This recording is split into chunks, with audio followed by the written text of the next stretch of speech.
గుండె సంరక్షణ కోసం మరింత జాగ్రత్త తీసుకోవడం అవసరం. ప్రకాశం, నెల్లూరు, కర్నూలు జిల్లాల్లో తొలిసారిగా ఆస్టర్ రమేష్ హాస్పిటల్స్ ఒంగోలులో అత్యాధునిక 160 స్లైడ్స్ UCT 780 స్కానర్ అందుబాటులోకి తెచ్చాయి. Computerised tomography, coronary angiography, CTCA దీనివల్ల సాధ్యమవుతుంది. CTCA పరీక్ష వల్ల గుండెకు రక్త సరఫరా చేసే కరోనరీ ఆర్టరీస్ కి జబ్బు చేసిందేమో తెలుసుకోవచ్చు. గుండెపోటు వస్తుందన్న దానికి అదే తొలి హెచ్చరిక. ఇతర పరీక్షలతో పోలిస్తే ఈ ఆధునిక పరీక్ష వల్ల ఎన్నో ఉపయోగాలున్నాయి. అసలు సమస్యని కరెక్ట్గా తెలుసుకుని తగిన వైద్యం చేసే వీలుంటుంది. గుండెకు సంబంధించిన ఏ సమస్య ఉన్నా ఆస్టర్ రమేష్ హాస్పిటల్స్ మీకు కొండంత అండ. మీరు పూర్తిగా విశ్వసించదగ్గ అత్యాధునిక ఆసుపత్రి ఇది. నమస్తే, P9 న్యూస్ కు స్వాగతం. ఒంగోలు నగరాభివృద్ధికి నిధులు కేటాయింపుతో పాటు కార్యాలయ భవనానికి అవసరమైన నిధులు కేంద్ర ప్రభుత్వం ద్వారా రాబట్టి నగరాభివృద్ధికి తోడ్పాటు అందించాలని మేయర్ గంగాడ సుజాత ఎంపీ మాగుంట శ్రీనివాసరెడ్డిని కలిసి కోరారు. నియోజకవర్గ పర్యటనలో ఉన్న ఎంపీ మాగుంటను మేయర్ కలిసి నగరాభివృద్ధికి కావాల్సిన నిధులు సమకూర్చాలని వినతిపత్రాలు అందజేశారు.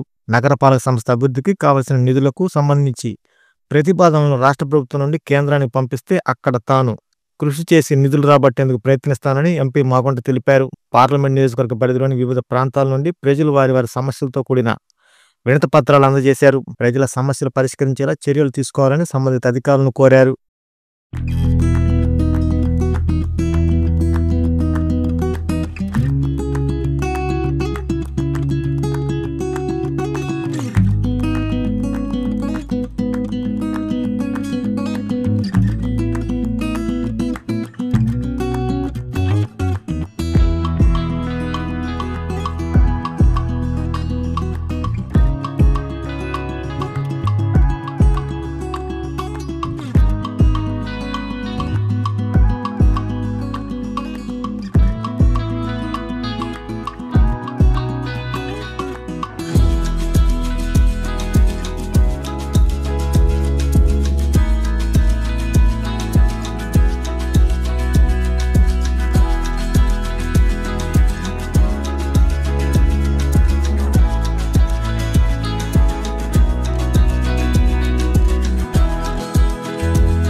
కమ్మవారి సేవా సంఘం కమ్మపాలెం నందు బ్రాంచ్ కార్యాలయాన్ని సేవా సంఘ జిల్లా అధ్యక్షులు మన్ను మురళీకృష్ణ ప్రారంభించారు. ఒంగోలు కమ్మపాలెంలో పెంట్యాల శ్రీనివాసరావు, పెంట్యాల రామకోటేశ్వరరావు సోదరులు ఏర్పాటు చేసిన కార్యాలయ ప్రారంభం సందర్భంగా కమ్మవారి సేవా నాయకులు, కమ్మ పెద్దలు ఈ కార్యక్రమానికి హాజరయ్యారు. అనంతరం మండవ మురళీకృష్ణ మాట్లాడుతూ కమ్మవారి సేవా సంఘం కులమతాలకు అతీతంగా సేవా కార్యక్రమాలు నిర్వహిస్తుందని తెలిపారు. ఈ నెల 24న జరిగే కమ్మవారి కార్తీక వనసమారాధనలో దాదాపు 60 లక్షల రూపాయలకు పైగా స్కాలర్షిప్లు అందజేస్తున్నామని తెలిపారు. నిరుపేదలైన అన్ని కులాల వారిని గుర్తించి వారికి సహాయ కార్యక్రమం చేపట్టడం అదృష్టంగా భావిస్తున్నామని అన్నారు. ఈ కార్యక్రమంలో కమ్మవారి సేవా సంఘం ఫౌండర్ డాక్టర్ సీతారామయ్య, సేవా సంఘం ఉపాధ్యక్షులు బాపయ్య చౌదరి, కాకతీయ సేవా సంఘం మాజీ కార్యదర్శి ఆగబోయిన భాస్కర్రావు, మహిళా అధ్యక్షురాలు పడ్డెంపూడి సుజాత, అధికార ప్రతినిధి రావుల పద్మజ, ట్రెజరర్ గార్లపాటి శ్రీనివాసరావు, సభ్యులు దుగ్గునేని వెంకటరావు, కార్పొరేటర్ రమణయ్య, గౌరవ సలహాదారులు చిడిపోతి వెంకటేశ్వర్లు తదితరులు పాల్గొన్నారు. మన కమ్మపాలెంలో ఏర్పాటు చేయడం ఎంతో ఆనందదాయకంగా ఉంది. మన పాలనకి కమ్మపాలెం అని ఒక పేరుంది. ఎప్పుడు కూడా ఐక్యం, ఎన్ని కులమతాలు ఉన్నా సరే ఇక్కడ ఐకమత్యతో ఒకే తాటి నుండి ఇక్కడ ఏ విషయాన్ని చర్చించుకుని సమస్యలు పరిష్కరించుకుంటాం. అలాగే ఈ రోజున ఈ కమ్మ సంఘం ఏర్పడింది కాబట్టి తర్వాత పాత కమ్మ సంఘంలా కాకుండా ఈ కమ్మ సంఘంలో కమ్మపాలెం వారికి, కమ్మవారికి మంచి ప్రయారిటీ ఇవ్వాలని కోరుకుంటూ, అలాగే మన కమ్మ సంఘానికి ఎలాంటి సహాయ సహకారాలు కావాలన్నా సరే మన కమ్మపాలెం తరఫున అందిస్తామని కోరుకుంటున్నాం. అలాగే రేపు జరగబోయే కమ్మ సంఘం వనభోజనాలు కూడా భారీ ఎత్తున మన ఏరియా నుంచి జనాలు తరలించడానికి ఏ సహాయ సహకారాలు కావాలన్నా మీ దగ్గర నుంచి మీరు తీసుకుంటాం. సమావేశాలు అంటే చాలా ఇంట్రెస్ట్గా ఉంటాము. గతంలో ఏ సమావేశం పెట్టినా కులకమ్మలో కానీ ఎక్కడైనా సరే యాక్టివ్గా అయితే ఉన్నా కానీ సమావేశాన్ని ఖచ్చితంగా నేను హాజరయ్యే అలవాటు ఉంది. అదేవిధంగా హైదరాబాద్లో గతంలో మియాపూర్లో కానీ అక్కడ నుండి రేఖాచూరంలో అబ్బాయి నరేష్ సాధ్యంలో చాలా గొప్ప కార్యక్రమాలు కూడా వెళ్ళాను. ఏ సమావేశానికి వెళ్ళినా కూడా కమ్మ సంఘం మీటింగ్లో మన వారు ఇచ్చే స్లోగన్ ఒకటే, మనము ఏ కులానికి వ్యతిరేకం కాదు, మన కులం యొక్క ఐక్యత కాపాడుకోవడం మన ముఖ్యం, మనం ఏ రాజకీయ పార్టీకి అనుకూలం కాదు, మనల్ని ఏ రాజకీయ పార్టీ గౌరవించి ఆదరిస్తూ వాళ్ళని మనం అండగా ఉంటామని చెప్పే సందర్భాలు చాలా ఉన్నాయి. మనం కూడా అదే విధంగా మన కమ్మపాలన 20-30% కూడా అనుమతించడం జరిగింది. అలాగే మన అధ్యక్షులు వారు భారీ మొత్తంలో విరాళాలు ఇవ్వాలి, మన పిల్లలకి స్కాలర్షిప్ ఇవ్వాలి, కమ్మపాలనలో కమ్మాలైనప్పటికీ అందరూ ఉండరు, మీరు అందరూ కూడా ఐడెంటిఫై చేసి మన పిల్లలు ఎవరైనా చదవగలిగి ఉండి చదవలేని పరిస్థితుల్లో ఉండాల్సిన అవసరం లేదు, మనం తక్కువ స్థాయిలో తెలియజేస్తూ బయట కోరుతున్నాం. చేయాలా, మన తోబుట్టులందరినీ ఆశ్రయించుకోవాలని చెప్పనేసి నేను ఈరోజు రావడం జరిగింది. మీ అందరికీ మనం ఒకటే, ఎన్ని కోట్లు సంపాదించినా ఎవరు తీసుకెళ్ళం.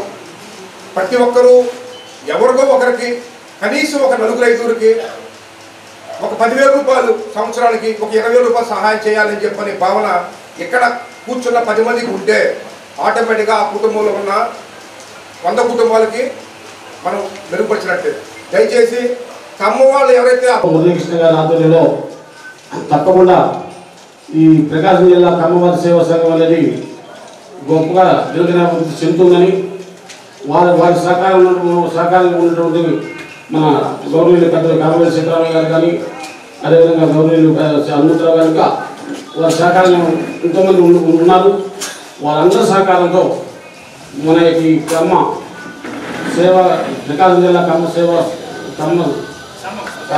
వారి సేవా సంఘం దినదినాభివృద్ధి చెందుతుందని మనస్ఫూర్తిగా కోరుకుంటున్నాను. చందాలను కూడా కోరుకుంటున్నాను. దీనికి సభ్యత్వ విషయంలో కానీ, ఎవరైనా స్పాన్సర్స్ విషయంలో కానీ తప్పకుండా మేము కమ్మపాలన నుంచి మేము ముందుంటామని మా కమ్మపాలన ప్రజల తరఫున కోటేశ్వరరావు ఆధ్వర్యంలో ఇక్కడ బ్రాంచ్ ఏర్పాటు చేస్తున్నాం. వారికి నా కృతజ్ఞతలు. రేపు మీటింగ్ మన వనభోజనాలకి తప్పకుండా మనమే కాకుండా మన ఇళ్లలో పనిచేసే వాళ్ళు కూడా కలుపుకొని వాళ్ళు కూడా మన భోజనానికి రమ్మని చెప్పి ఆహ్వానించండి. వాళ్ళు కూడా మనతోనే కలిసి ఉంటున్నారు, రోజు మన ఇళ్లలో పనిచేసుకుంటూ మనతోకి తోడుగా ఉంటున్నారు. కాబట్టి అందరూ మనకి కావాలి. మనం ఎప్పుడు ఈ పిల్లలకి డొనేషన్లు కానీ అమ్మవారికే కాకుండా కొంత పర్సంటేజ్ ఇతర కులాలు కూడా అనుకున్నాం. కాబట్టి అలాగే భోజనాల్లో కూడా వాళ్ళు కూడా కలుపుకొని వెళ్దాం. అందరూ భోజనం చేస్తేనే మనకి అన్ని సంఘాలు కలిపి చేసుకుంటుంది. సో రేపు 24వ తారీఖు మన వెంకటేశ్వర దగ్గర వనభోజాలు దిగ్విజయం చేయాలని, అట్లానే ఎవరు లేకుండా బయట మాట్లాడుకోకుండా సంఘంలోనే మాట్లాడుకొని వాటిని బయట ఎక్కువగా డిస్కషన్ పెట్టుకుని ఇక్కడే నివృత్తి చేసుకుని క్లియర్ చేసుకుంటే డెఫినెట్గా మనం మంచి పొజిషన్లో ఉంటాం, అందరికి సేవ చేయగలుగుతాం.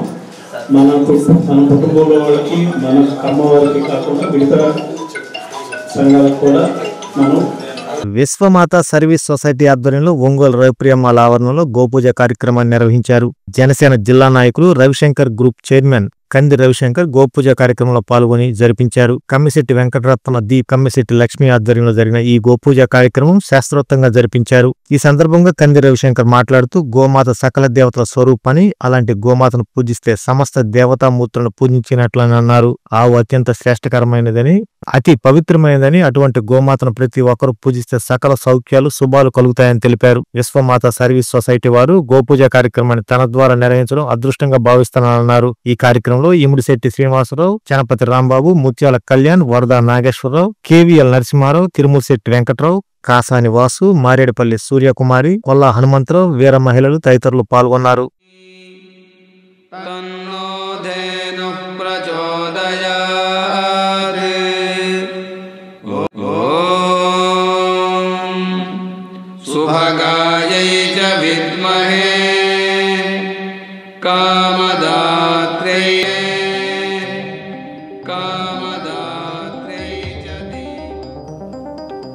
ఇది మనకి భూమి ఎంత ఇంపార్టెంటో, గోమాత ఎంత ఇంపార్టెంటో, ఈ రెండు ఎంత ఇంపార్టెంటో, స్త్రీ అనేది మనకు అంత ఇంపార్టెంటు. మన జీవితంలో ఎంత గొప్పదో శ్రీమాత, అంటే గోమాత, అంటే భూమాత, ఈ మూడు అనేది మన జీవితంలో ఎవరినైనా సరే ముందు తీసుకెళ్లాల్సింది వాళ్ళే. పుట్టిన బిడ్డకి పాలు తాగేది ఇదే. ఇలాంటి పాలు, తల్లి పాలు ఎంత ముఖ్యమో గోమాత పాలు అంత ముఖ్యం.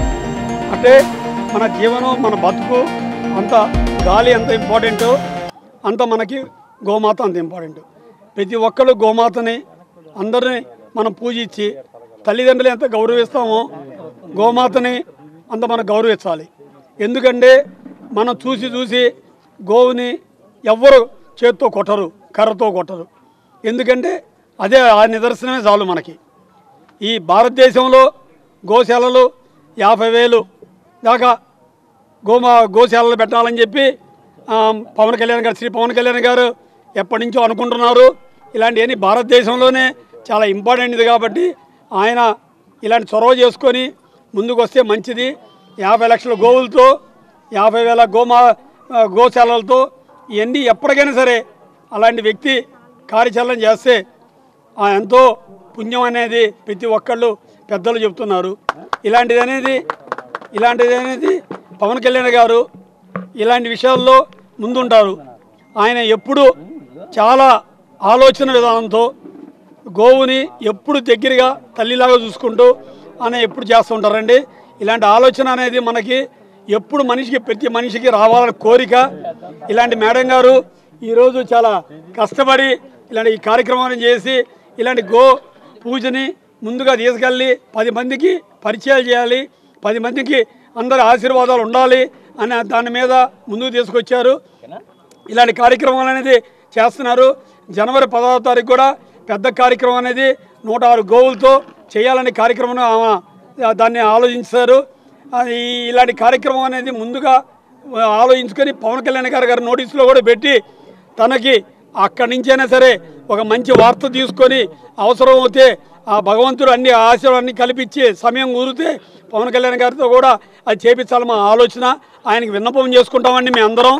ఇలాంటి మంచిది ఈ గో పూజ అనేది, గోమాత అనేది, గో కార్యక్రమం అనేది, గో ఆలోచన విధానం అనేది ప్రతి ఒక్కరిలో ఉందంటే భయభక్తులతో వాళ్ళకి మంచి జరిగిద్దండి. ఎప్పుడైనా సరే మన భయం అనేది మనలో ఉన్నప్పుడే మనం సక్సెస్ అవుతామండి. మనం భయం లేకుండా మూర్ఖంగా ఉండే ఎప్పుడు సక్సెస్ కావండి. అలాంటిది ఈ తల్లి లాంటిది గో పూజ కాబట్టి, గోమాత కాబట్టి ఇలాంటి అన్నింటిలో మీ అందరూ ప్రతి ఒక్కళ్ళు 10 మందికి చెప్పండి, సహకరించండి. ఈ గోమాత, జై గోమాత. రవిశంకర్ గారి ఆధ్వర్యంలో ప్రధానమంత్రి దగ్గర నుంచి తర్వాత పవన్ కళ్యాణ్ గారి యొక్క ఆలోచన విధానాలు మరియు ఈరోజు రవిశంకర్ గారు లోక కళ్యాణం కోసం మన పురాణాలు, ఇతిహాసాలు, వేదాలు, సనాతన ధర్మాలు, హిందూ ధార్మిక సంస్థలు ఈరోజు పెంచి పోషిస్తున్న మన గోమాతను, మన పూర్వీకుల నుంచి వచ్చిన ఆచార సాంప్రదాయాలను ఎక్కడ కూడా విడనాడకుండా సమాజ హితం కోసం రవిశంకర్ గారు ఏర్పాటు చేసిన ఈ తలపెట్టిన యొక్క మంచి బృహత్తర కార్యక్రమం మంచి లక్ష్మి గారు వారి యొక్క ఆధ్వర్యంలో ఆచరణలో ఈరోజు మన ఒంగోలులో ఏర్పాటు చేస్తున్న ఈ కార్యక్రమం ఎంతో ఉన్నతమైనది. సమాజ శ్రేయస్సు కోసం, సమాజ హితం కోసం, ప్రజల యొక్క ఆరోగ్యానికి ఈ తలపెట్టిన కార్యక్రమం ఎంతో గొప్పది, బృహత్తరమైనది. ఇది సైంటిఫిక్గా కూడా ప్రూవ్ అయింది. గోమాత ఈరోజు మనకు అందరికీ తెలిసిన విషయం. పూర్వీకుల నుంచి వచ్చిన సాంప్రదాయాన్ని సైంటిఫిక్గా కూడా ప్రూవ్ చేసింది. గోమాత యొక్క ఆ పంచతం కానీ, ఆ ఆవు పేడ ద్వారా వచ్చే కార్యక్రమాలు కానీ ఎన్నో మనం గతంలో మనం సైంటిఫిక్గా ప్రూవ్ చేశారు. ఆ కార్యక్రమాన్ని ఈరోజు లక్ష్మి గారు ప్లస్ మన రవిశంకర్ గారి ఆధ్వర్యంలో జరుగుతున్నది. ఈ సమాజ హితం కోసం వీరు చేసిన తలపెట్టిన కార్యక్రమం ఈ రవిప్రియ అమ్మాల్ మన రవిశంకర్ గారి ఆధ్వర్యంలో, మన లక్ష్మి గారి ఆధ్వర్యంలో ఇటువంటి గోపూజ చేయడం అనేది ఇది విశ్వానికే ఒక శుభ సంకేతం, ఒక శుభ పరిణామం. ఇటువంటి పూజలు అందరూ కూడా ఆచరించి, ఎందుకంటే గోవు నుంచి పండినటువంటి వస్తువులు అందరికీ ఆరోగ్యాన్ని ఇస్తుంది. హాస్పిటల్కి పోకుండా కూడా మనం గోవుల నుంచి అనేక రకాల ఉత్పత్తుల ద్వారా మనం ఆరోగ్యాన్ని సంపాదించుకోవచ్చు. అటువంటి గోమాతని మనం పూజించడం వల్ల సర్వజనులకు, సర్వజీవులకు ఆరోగ్యం కలుగుతుంది. కాబట్టి మనమందరం కూడా ఈ గోవుల్ని సంరక్షించే విధానంలో మన మీడియా మిత్రులు, మన ఈ పొలిటికల్లో ఉండే గొప్ప గొప్ప రాజకీయవేత్తలు, మోడీ గారి నుంచి మన పవన్ కళ్యాణ్ గారి నుంచి, ఎందుకంటే పవన్ కళ్యాణ్ గారి గురించి మనం తీసుకోవాల్సింది ఏంటంటే ఆయన గోవులంటే ఎంతో ఇష్టం. ఆ గోపూజ వల్లనే ఆయనకి ఇటువంటి ఘన విజయం లభించిందని చెప్పి నేను అనుకుంటాను. ఎందుకంటే భారతదేశంలో గోవును పూజించినటువంటి వ్యక్తి ఎవరు ఉండరు. అన్ని మతాలు, అన్ని కులాలు, సర్వజీవులు, జనులు అత్యంత పవిత్రంగా భావించే గోవు పూజ ఈరోజు మన ఈ ప్రదేశంలో జరగటం. ఈరోజు పాల ద్వారా ఉండే పదార్థాలు కానీ పాల రూపంలో మనం తాగే అంశాలు కానీ ఈరోజు దాదాపుగా 80% పైన క్యాన్సర్ వచ్చే సూచనలు ఉన్నాయని చెప్పి బలంగా చెప్పగలిగింది ఈ WHO. ఎందుకంటే ఈరోజు భారతదేశంలో పరిస్థితి చూస్తుంటే ఒక్కసారి మనం ఈ యొక్క వన్యప్రాణులు ఏమైతే ఉన్నాయో గేదె పాలు కావచ్చు లేకపోతే ఆవులు కావచ్చు కూడా చాలా కూడా తగ్గిపోతూ ఉన్నాయి. జనం పెరుగుతున్నారు, ఆవుల సంఖ్య తగ్గిపోతూ ఉంది. మరి ఇంత జనాభాకి సరిపడ పాలు ఎక్కడి నుంచి వస్తున్నాయని ఒక్కసారి పరిశీలించినట్టయితే మొత్తం కూడా కల్తీ పాలు మనం తాగి జీవిస్తున్నాం. దాని ప్రభావమే రాబోయే రోజుల్లో కూడా దాదాపు 80% పైన క్యాన్సర్ బాధన పడే సూచనలు ఉన్నాయని చెప్పి WHO అనేది చెప్పడం జరిగింది. కాబట్టి పరిణామం తీసుకొని మనం కూడా వన్యప్రాణులకు సంబంధించిన బాధ్యత మన మీద ఉంది. అలాగే పర్యావరణం కాపాడాల్సిన బాధ్యత కూడా ఈ యొక్క ప్రజానేక మీద, దాంతోపాటు మోడీ గారు, పవన్ కళ్యాణ్ గారు, అలాగే లక్ష్మీ గారు లాంటి వాళ్ళు కూడా ఈ యొక్క కార్యక్రమాన్ని చేస్తూ ప్రజలకు కూడా ఒక అవేర్నెస్ తీసుకొస్తారని బాధ్యత కూడా పనిచేస్తున్నారు. అలాగే ఈ కార్యక్రమానికి పెట్టుకోదలుచుకున్న మన రవిశంకర్ గారు యువతకు ఉద్యోగాలు ఇప్పించి మంచి భవిష్యత్తు చూపించాలన్నదే రాష్ట్ర ముఖ్యమంత్రి చంద్రబాబు నాయుడు లక్ష్యమని, ఆ దిశగా జిల్లాలోని నిరుద్యోగ యువతీ యువకులకు ఉద్యోగాల అవకాశం కల్పించేందుకు మార్కాపురంలో మెగా జాబ్ మేళా నిర్వహిస్తున్నట్లు ఎంపీ మాగుంట శ్రీనివాసరెడ్డి తెలిపారు. మాగుంట కార్యాలయంలో ఎంపీ మీడియాతో మాట్లాడారు. ఎన్డీఏ కూటమి 20 లక్షల ఉద్యోగాలు కల్పించాలని మేనిఫెస్టోలో పెట్టడం జరిగిందని ఎంపీ అన్నారు. సీఎం చంద్రబాబు నాయుడు యువ నాయకులు నారా లోకేష్ సూచనల మేరకు తన తనయుడు రాఘవరెడ్డి ఈ జాబ్ మేళా ఏర్పాటు చేయడం జరిగిందన్నారు. యువ నాయకులు విద్యాశాఖ మంత్రి నారా లోకేష్ ఉద్యోగ అవకాశాల కల్పనకు అనువైన పరిశ్రమలను రాష్ట్రంలో నెలకొల్పే దిశగా ఇలాంటి చర్యలు తీసుకుంటున్నారని, దీనిలో భాగంగానే ఇటీవల విదేశాల్లో పర్యటించి పెద్ద సంస్థలు రాష్ట్రంలో నెలకొల్పేలా కృషి చేయడం జరిగిందన్నారు. నిరుద్యోగాన్ని పారద్రోలాలని, పరిశ్రమలు నెలకొల్పే విధంగా రాష్ట్రంలో వడివడిగా అడుగులు పడుతున్నాయన్నారు. మార్కాపురం పట్టణంలో ఈ నెల 28వ తేదీన ఏర్పాటు చేసే మెగా జాబ్ మేళాలో దేశంలోని అత్యంత ప్రతిష్టాత్మకమైన సంస్థలు 100 వరకు పాల్గొంటాయని తెలిపారు. 5,000 మందికి ఉద్యోగ అవకాశాలు కల్పించేలా జాబ్ మేళా చేపట్టడం జరిగిందన్నారు. మార్కాపురానికి ప్రముఖ కంపెనీలు వస్తున్నాయని తెలిపారు. ఆంధ్రప్రదేశ్లో నలుమూలల్లో అన్ని దగ్గరలో కూడా ఈ పరిశ్రమలు కూడా స్థాపింపజేసి నిరుద్యోగం అనేది పారదోలాలనే ఉద్దేశంలో ఉన్న ఈ సమయంలో మా తనయులు మాగుంట రాఘవరెడ్డి గారికి పెద్దలు మన ముఖ్యమంత్రి వాళ్ళు నారా చంద్రబాబు నాయుడు గారు, నారా లోకేష్ గారు ఇచ్చిన సూచనల మీదట మార్కాపురం పట్టణంలో ఒక పెద్ద మెగా జాబ్ మేళా అనేది కార్యక్రమాన్ని నవంబర్ 28వ తారీఖున ఏర్పరుస్తూ ఉన్నారు. అక్కడ ఈ మెగా జాబ్ మేళాలో దాదాపు 100 కంపెనీలు వాళ్ళు 5,000 ఉద్యోగాలు ఇవ్వాలనేది ఒక ప్రోగ్రాం కూడా పెట్టుకోవడం. అందులో ప్రముఖమైన కంపెనీలు కూడా tech Mahindra, Tata, Amara Raja batteries, Paytm, Aurobindo pharma, Adani క్విస్, Daikin, Isuzu, Hero, blue star ఇటువంటి కంపెనీలన్నీ కూడా మార్కాపురంకి వచ్చి అక్కడ ఈ వీళ్ళనందరినీ కూడా నిరుద్యోగులైన వాళ్ళందరూ కూడా ఇంటర్వ్యూలు తలపెట్టి ఆ రోజు సెలక్షన్ అనేది వాళ్ళకి ఆఫర్ లెటర్స్ కూడా ఇవ్వటం కూడా జరుగుతుంది.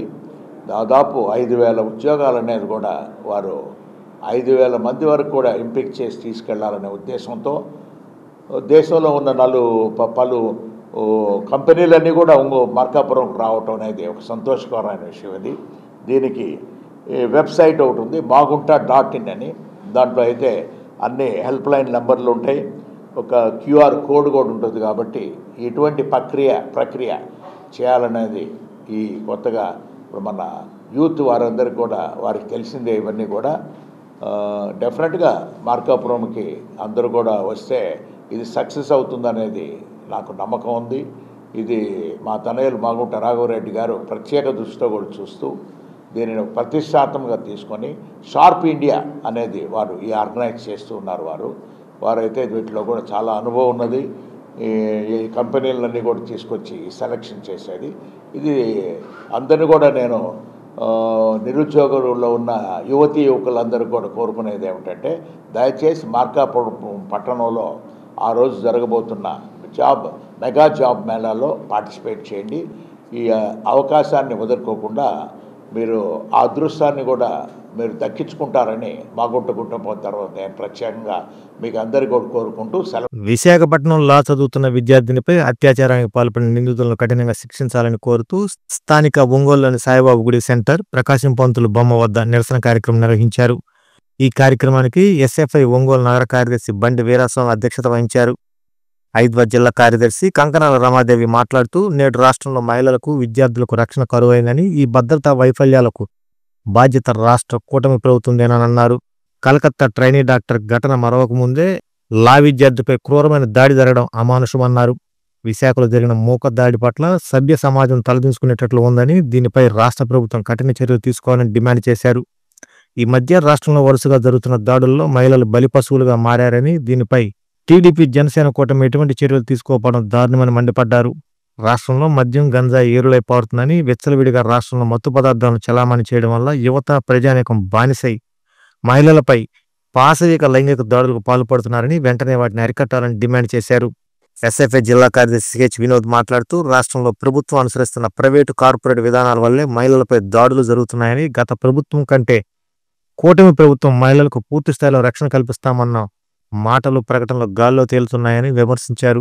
ఏదో ఒక చోట ప్రతిరోజు మహిళలపై దాడులు జరుగుతూనే ఉన్నాయని, ఇకనైనా రాష్ట్ర ప్రభుత్వం చిత్తశుద్ధితో మద్యాన్ని పూర్తిగా నిషేధించాలని, పోర్న్ వెబ్సైట్ను రద్దు చేయాలని, ఫోక్స్ చట్టం ద్వారా వెంటనే విచారణ చేపట్టాలని, బాధ్యులపై కఠిన చర్యలు తీసుకోవాలని, జస్టిస్ వర్మ సిఫార్సులను అమలు చేయాలని డిమాండ్ చేశారు. ఈ కార్యక్రమంలో ఐద్వా నాయకులు మాలతి, నాగూర్, ఆదిలక్ష్మి, గోవిందమ్మ, ఎస్ఎఫ్ఐ నాయకులు విజయ్ తదితరులు పాల్గొన్నారు.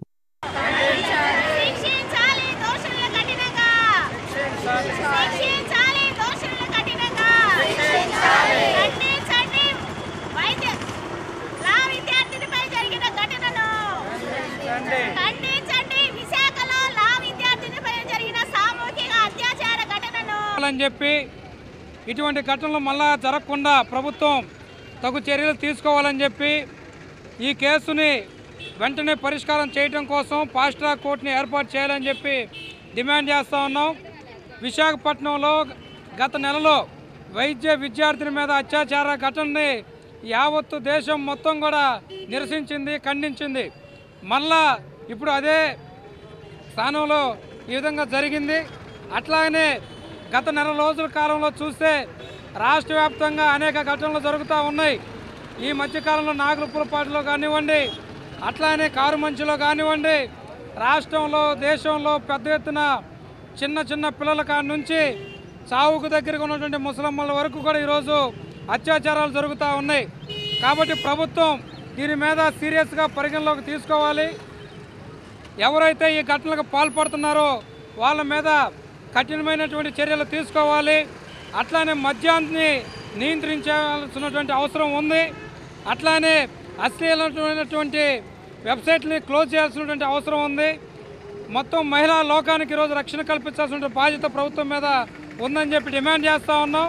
లేని పక్షంలో ఈరోజు మహిళా హోంమంత్రిగా ఉండి ఏదైతే ముఖ్యమంత్రి కానీ మాట్లాడుతున్న మాటలు చూస్తూ ఉంటే ఈరోజు మహిళలు మీద చెయ్యి వేయాలంటేనే భయపడేలాగా ఈ కూటమి ప్రభుత్వం చేస్తుందని చెప్పేసి చెప్తా ఉన్నారు. కానీ వరుస ఘటనలు ఏది కూడా ఇప్పటికి కూడా అరికట్టిన పరిస్థితి ఈ ప్రభుత్వం చేస్తూ ఉంది. దీన్ని ఖచ్చితంగా పునరావృతం కాకుండా ఈరోజు మహిళలకు రక్షణ కల్పించాలి. ఈరోజు మద్యం చూస్తూ ఉంటే మహిళల మీద జరుగుతున్న అఘాయిత్యాలకు ఈరోజు కారణం అవుతా ఉంది. దాన్ని ఈరోజు ఈ ప్రభుత్వం పెద్ద ఎత్తున పెంచి పోషిస్తూ ఉంది. ఈ మద్యాన్ని కూడా అరికట్టాలని చెప్పేసి మేము ఈ సందర్భంగా డిమాండ్ చేస్తా ఉన్నాం. దాంతో పాటుగా ఈరోజు మహిళల రక్షణ కోసం తీసుకొచ్చినటువంటి చట్టాలు ఏవైతే ఉన్నాయో వాటిని పటిష్టంగా అమలు చేయాలి.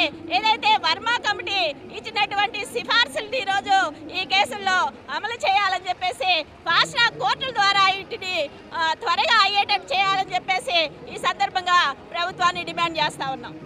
57వ గ్రంథాలయ వారోత్సవాలు ఘనంగా నిర్వహించామని అధికారులకు, నగరంలోని వివిధ పాఠశాలల విద్యార్థులకు, యాజమాన్యాలకు, సాంస్కృతిక సంఘాలకు కృతజ్ఞతలు తెలుపుతున్నామని జిల్లా గ్రంథాలయ కార్యదర్శి కాసు ఆదిలక్ష్మి తెలిపారు. వారోత్సవాలు చక్కగా నిర్వహించిన గ్రంథాలయ సిబ్బందికి ఆమె అభినందనలు తెలిపారు. ఆమె మాట్లాడుతూ జిల్లా గ్రంథాలయానికి అనేక వనరులు సమకూర్చుకోవాల్సి ఉందని, ముఖ్యంగా సీసీ కెమెరాలతో పాటు పాఠకులు కోరిన DSC, group 1, group 2, RRB bank మొదలైన కాంపిటీషన్ పుస్తకాలు అడిగినందున సమకూర్చమని జిల్లా కలెక్టర్ను, జాయింట్ కలెక్టర్ను కోరి ఉన్నామని తెలిపారు. ఇంకా గ్రంథాలయంలో టాయిలెట్స్ పైభాగం స్లాబ్ ఊడిపడుతున్నందున అవి పాఠకులపై పడుతున్నాయని, వాటి మరమ్మతు కోసం నిధులు మంజూరు చేసినట్లయితే జిల్లా కేంద్ర గ్రంథాలయంలో ఎటువంటి ఇబ్బందులు ఉండవని తెలిపారు. కలెక్టర్, జాయింట్ కలెక్టర్ వీటన్నిటి కోసం 5 లక్షల రూపాయలను మంజూరు చేయిస్తే జిల్లా కేంద్ర గ్రంథాలయం పాఠకులకు ఇబ్బందులు లేకుండా చేయగలుగుతామని అన్నారు. 57వ జాతీయ గ్రంథాలయ వారోత్సవాలు నవంబర్ 14 నుండి 20 వరకు జరిగాయి.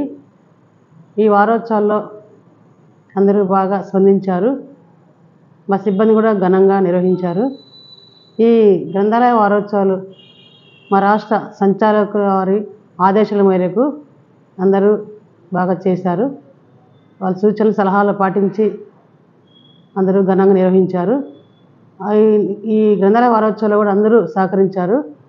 ఈ జిల్లా కేంద్ర గ్రంథాలయంలో మొత్తం కలెక్టర్ మొదలుకొని జేసీ గారు అట్లాగే జిల్లా అధికారులందరూ స్పందించారు. దాదాపు 40 మంది పైగా అతిథులు వచ్చారు. అట్లాగే శాఖ గ్రంథాలయాలు కూడా మంచిగా చేశారు.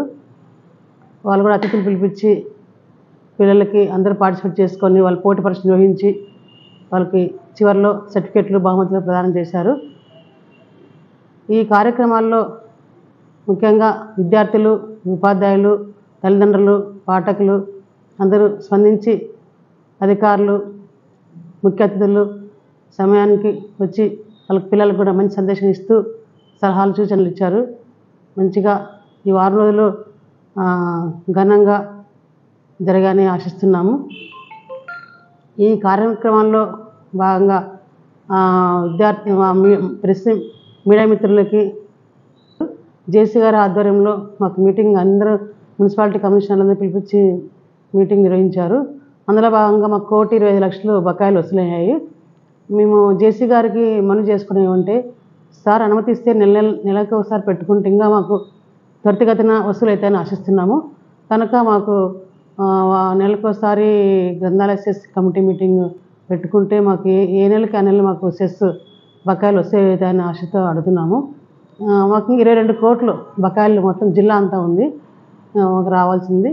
అవన్నీ వస్తే మాకు గ్రంథాలయ అభివృద్ధికి అయితేనేమి తర్వాత సెస్ ఉపయోగించుకునే పనికి వస్తుంది. అందుకు మాకు దీనివల్ల మాకు ఇబ్బందిగా ఉంది. అలాగే సిబ్బంది కొరత కూడా ఉంది, నిధుల కొరత కూడా ఉంది. మాకు అవి తీస్తే అధికారులు తీసుకొస్తున్నాము, తీర్చాలని కోరుకుంటున్నాము. Santhanuthalapadu social media activist Uthireddy Praveen Kumar Reddy పోలీసులపై తప్పుడు పోస్టులు పెట్టినందుకు ఒంగోలు రూరల్ పోలీసులు అదుపులో తీసుకున్నారు. విచారణ చేపట్టి కేసు నమోదు చేశారు. స్టేట్ ఆఫ్ బీహార్ అనే జడ్జిమెంట్ అనుసరించి 7 సంవత్సరాలలోపు శిక్ష పడే కేసులన్నింటిలో కూడా 41 CRPC నోటీసు ఇవ్వమని సుప్రీంకోర్టు గతంలోనే ఉత్తర్వులు ఇచ్చినారు. దాన్ని అనుసరించి తనకి స్టేషన్ బెయిల్ ఇవ్వమని చెప్పని మేము రిక్వెస్ట్ చేయడానికి సిఐ గారిని కలిసి విన్నవించుకున్నాము. ఆయన దాని గురించి పరిశీలిస్తామని చెప్పారు. ఇప్పుడు ఆయన అక్కడ ఉన్న లోపల ఉన్నాడా? పోలీస్ స్టేషన్ లోపల సిఐ గారు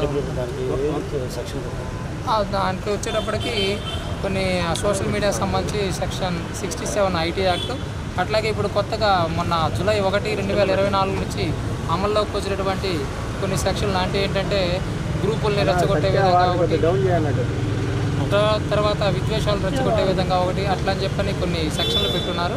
అవన్నీ కూడా ఏంటంటే 7 సంవత్సరాల లోపు శిక్ష పడే సెక్షన్లు అన్నీ కూడా. మ్యాక్సిమం ఏంటంటే సెక్షన్ 67 సెక్షన్ IT యాక్ట్ ప్రకారం ఏంటంటే దానికి మ్యాక్సిమం పనిష్మెంట్ 5 years ఉందన్నమాట. కాబట్టి మేమేమన్నామంటే ఆయనకి స్టేషన్ బెయిల్ ఇవ్వమని చెప్పి మేము కోరు. ఈ వార్త సమాప్తం. నమస్కారం.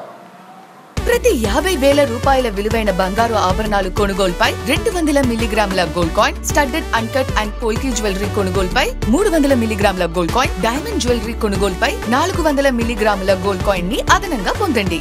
నా తరపు నుంచి, మలబార్ తరపు నుంచి మీ అందరికీ దీపావళి శుభాకాంక్షలు.